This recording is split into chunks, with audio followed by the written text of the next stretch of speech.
Greetings 11th class political science students, welcome back to our channel. Hope you all are doing great, and today we are here with the part 6 of the chapter freedom. Till now we have completed 5 parts of the same chapter, and I hope all those parts are completely clear to all of you.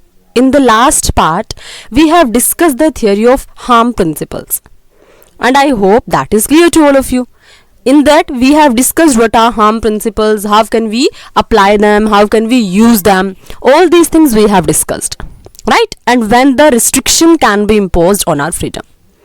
In today's class, firstly we will discuss this paragraph, let us think, and the issue of dress code first. After that we will move forward in the chapter. So let us start now the issue of dress code. What is that issue? Let us discuss it. If choosing what to wear is an expression of one's freedom, then how should we look at the following situations where there are restrictions on dress? अब देखो, आपसे पूछा जा रहा है कि अगर किसी ड्रेस को चूज करना कि आप कौन सी यूनिफॉर्म वेयर करोगे, इट्स योर चॉइस, राइट? कि आप कौन से कपड़े पहनना चाहते हो, इट्स योर चॉइस ना. तो फिर जब आप फॉलोइंग सिचुएशंस को देखते हो, then how can you see them?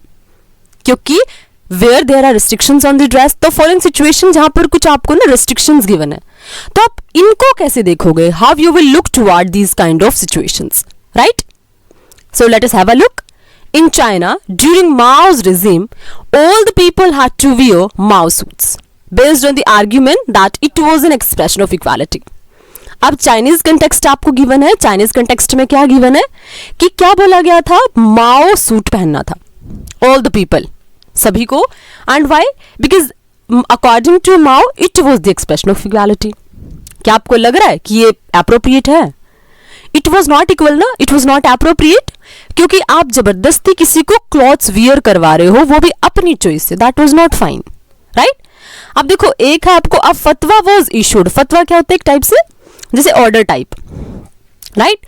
अब देखो, और specially it is related to Muslim community. तो फतवा was issued against Sania Mirza for a style of dress that she was that was considered. अब आप लोगों ने भी सुना होगा इस न्यूज को, आई थिंक, कि सानिया मिर्जा की ना ड्रेस के रिगार्डिंग कुछ कंफ्यूजन हुए थे, कुछ कॉम्प्लिकेशंस थे. जो मुस्लिम कम्युनिटी के पीपल हैं, उन्होंने उनकी जो स्कर्ट होती है, जो उनकी यूनिफॉर्म होती है व्हेन शी इज प्लेइंग, तो क्या बोला गया था कि इट्स नॉट अप्रोप्रिएट. उसके ऊपर कुछ क्वेश्चनिंग हुई थी, तो उसकी ड्रेस के रिगार्डिंग, उनकी ड्रेस के रिगार्डिंग एक फतवा इशू हुआ था, right?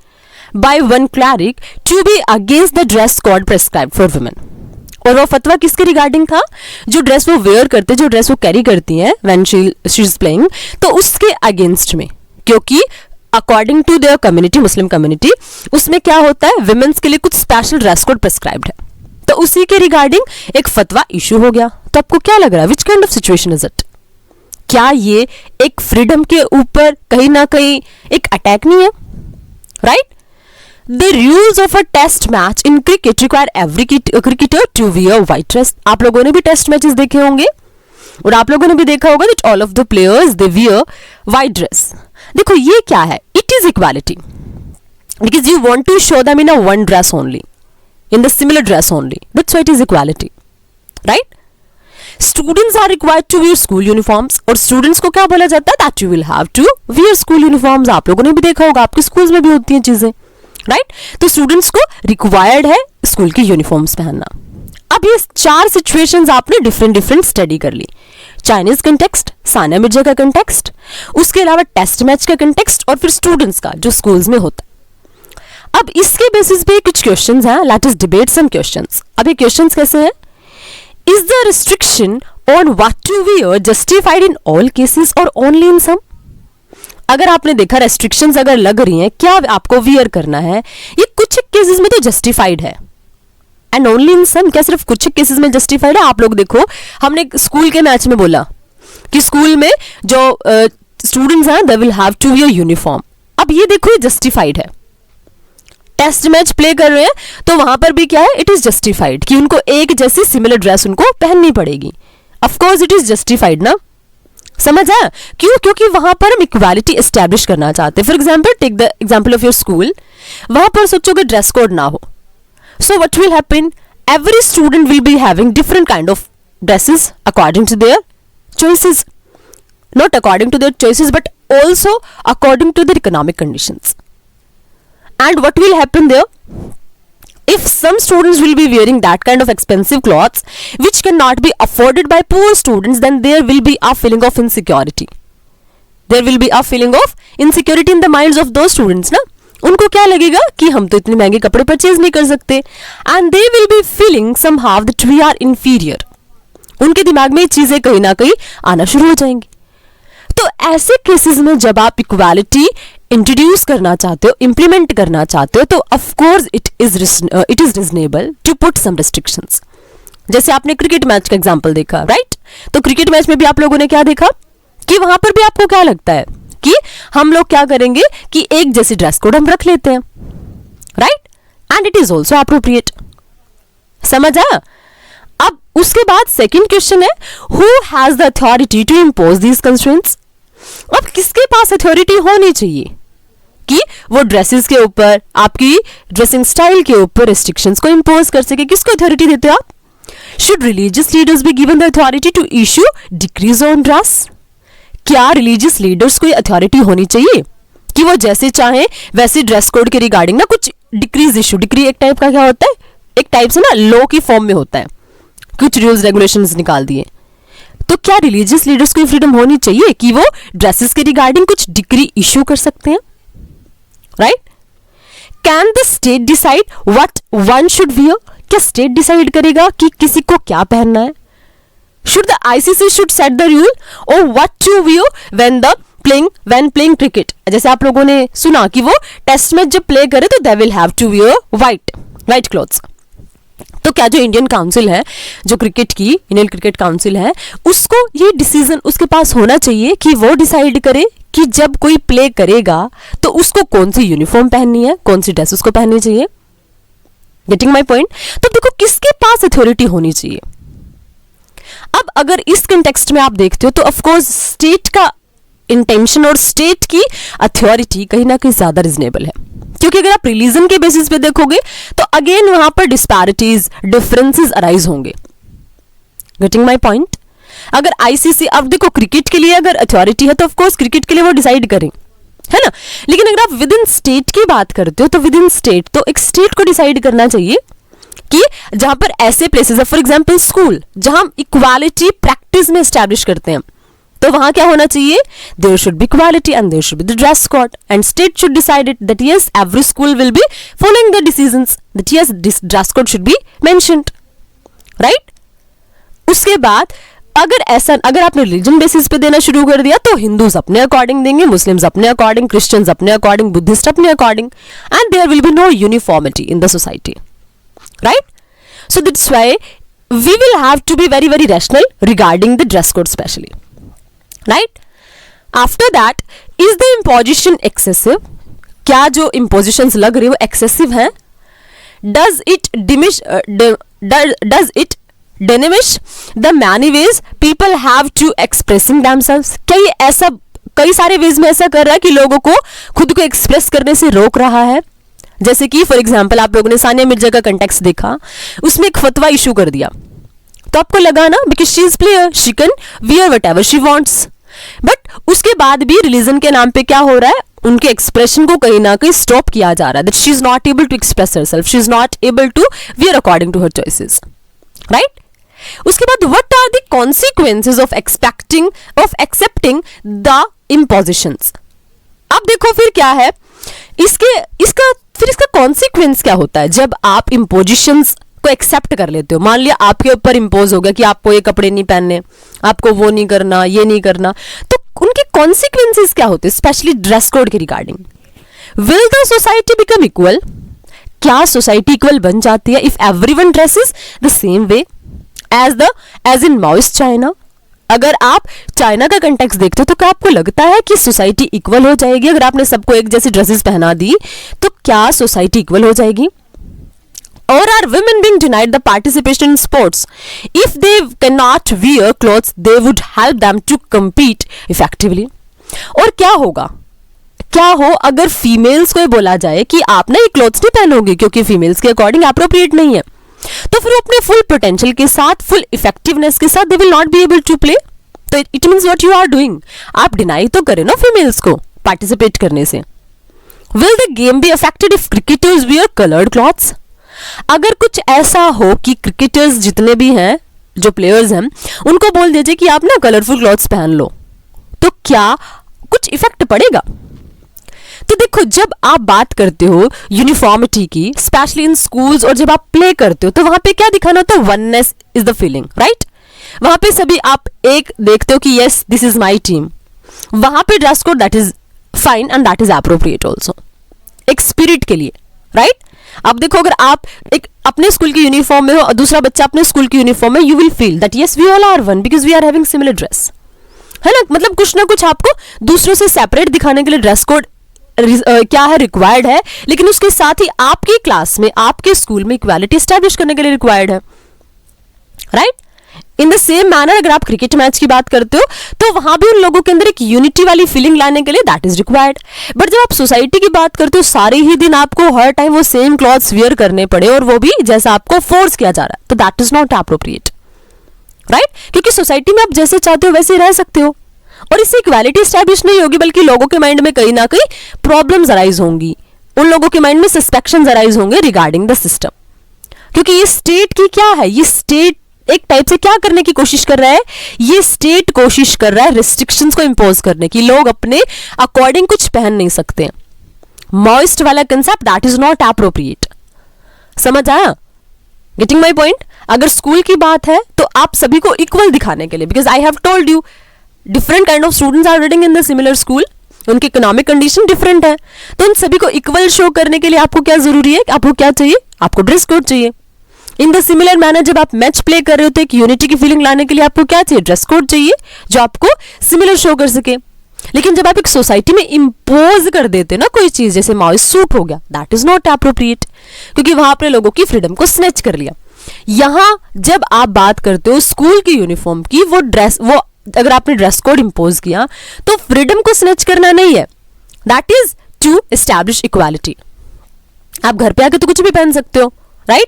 But if we are talking about that particular thing, तो वहां पे क्या हो जाता है, जब आप माओ सिचुएशन की बात करते हो, तो what you are able to see कि वहां पे क्या एस्टैब्लिश हो जाता है, वहां पे आप क्या देखते हो कि वहां पे उनको अपनी चॉइस के अकॉर्डिंग कुछ नहीं पहनने दिया जाता है। Fine, clear? I think the context, the issue of the dress is completely clear to all of you, and you are able to think also on this particular topic in a positive manner, right? And the next context, that is negative and positive liberty. आप लोगों ने JS मिल का idea पढ़ा था, उन्हीं का context था कहीं ना कहीं हार्म प्रिंसिपल्स, राइट? उन्होंने 2 टाइप की फ्रीडम भी बताई, that one is related to you only, self regarding, in which actions are putting impact on you only, right? And that second was other regarding, in which the actions which you are doing that are putting impact on others also, that was other regarding liberty, right? other regarding freedom. अब जो आप लोग read करने जा रहे हो वह कि आपकी कितने टाइप्स हो सकते हैं लिबर्टी के, that is negative and positive. अब देखो, आप लोग कई बार बोलते हो कि फ्रीडम वो है जब हमारी फ्रीडम के ऊपर कोई रिस्ट्रिक्शंस नहीं है, कोई बाउंडेशन नहीं है, कोई क्वेश्चनिंग नहीं है, दैट इज लिबर्टी। वो लिबर्टी नहीं, दैट इज नेगेटिव लिबर्टी। समझ आया? अगर आप बोलते हो that yes some restrictions are required if you want to create something positiveness in the society, वो है आपकी positive, right? So let us discuss in the detail negative और पॉजिटिव लिबर्टी एक्चुअल में है क्या। अब देखो, earlier in this chapter we had mention 2 dimensions of freedom. कौन कौन सी? एक है freedom as the absence of external constraints, जब आप मानते हो कि एक्सटर्नल कंस्ट्रेंट्स होने ही नहीं चाहिए, कोई आपकी फ्रीडम के ऊपर कोई रेस्ट्रिक्शंस नहीं होना चाहिए, that is completely absence, right? And freedom as the expansion of opportunity to express one self. और क्या है, और फ्रीडम का मतलब क्या है? आप अपॉर्चुनिटीज को एक्सपैंड कर दो, अपॉर्चुनिटीज का एक्सपेंशन है जब आप खुद को एक्सप्रेस करते हो, राइट? मतलब देखो, एक चॉइस के अकॉर्डिंग क्या है फ्रीडम का मतलब, आप लोग सोचते हो कि एक्सटर्नल कंस्ट्रेंसी एब्सेंस है, राइट? और दूसरा क्या है, जब आप एक्सप्रेस करते हो तो उन अपॉर्चुनिटी को एक्सपेंड करना फ्रीडम है, right? In political theory these have been called negative and positive liberty, और पॉलिटिकल थियोरी की लैंग्वेज में टर्म्स में इसको क्या बोला जाता है? Negative and positive liberty, right? Negative liberty seeks to define and defend an area in which the individual would be inviolable. अब देखो क्या है नेगेटिव लिबर्टी. देखो पहले आप क्या पढ़ रहे हो, नेगेटिव कंटेक्स्ट स्टडी कर रहे हो. नेगेटिव का मतलब कि नेगेटिव को कैसे डिफाइन किया जाता है, जब एक इंडिविजुअल को किसी भी तरीके से इनवियोलेबल, मतलब आप उसको किसी भी तरीके से स्टॉप नहीं कर सकते, किसी भी तरीके से उसके ऊपर रेस्ट्रिक्शंस नहीं इंपोज कर सकते. राइट जब आप एक ऐसी सिचुएशन की बात करते हो ना, तो आप उसको क्या बोलते हो, दैट इज नेगेटिव लिबर्टी. समझ आया? इन विच ही और she could do or become whatever he or she wishes to do, be or become. Negative का मतलब क्या है? नेगेटिव का मतलब ये है जब आप किसी को रोको ही ना. रोकोगे तो मतलब आप क्या कर रहे हो, आप उसकी फ्रीडम में क्या डाल रहे हो, रेस्ट्रिक्शंस डाल रहे हो. लेकिन नेगेटिव का मतलब तो ये है कि आप उसको क्या कर रहे हो, आपको उसको स्टॉप करना ही नहीं है, आप उसको वो करने दो. whatever he or she wants to do, whatever he or she wants to become, आप उसको बनने दो, वो करने दो, वो है नेगेटिव. समझ आया? This is an area in which no external authority can interfere. और ये कौन सा एरिया नेगेटिव का मतलब? नेगेटिव मीन्स वो एरिया जिसके ऊपर कोई एक्सटर्नल अथॉरिटी का इंटरफेरेंस है ही नहीं. राइट कोई उसको इंटरफेयर नहीं करता है. It's a minimum area that is secret in which whatever the individual does is not to be interfered with. आप जो करना चाहो आपके ऊपर कोई इंटरफेरेंस नहीं है. राइट मतलब आप जो करना चाहो कोई इंटरफेरेंस नहीं होगा. आप जो करना चाहो whatever an individual want to do, he or she can do. समझ आया? The existence of the minimum area of non-interference is the recognition that human nature and human dignity need an area where the person can act unobstructed by others. Right अब देखो क्या बोला गया आपको कि अगर आप बात करते हो ना minimum area of non interference, इसका मतलब the existence of the minimum area of non interference, कि आप ऐसा कौन सा एरिया जब मिनिमम आप कंसीडर करते हो नॉन इंटरफेरेंस को. इसका मतलब क्या है, is the recognition that human nature and human dignity, कि मतलब अगर देखो इंटरफेरेंस होगी तो you will not be able to develop yourself according to your full potential.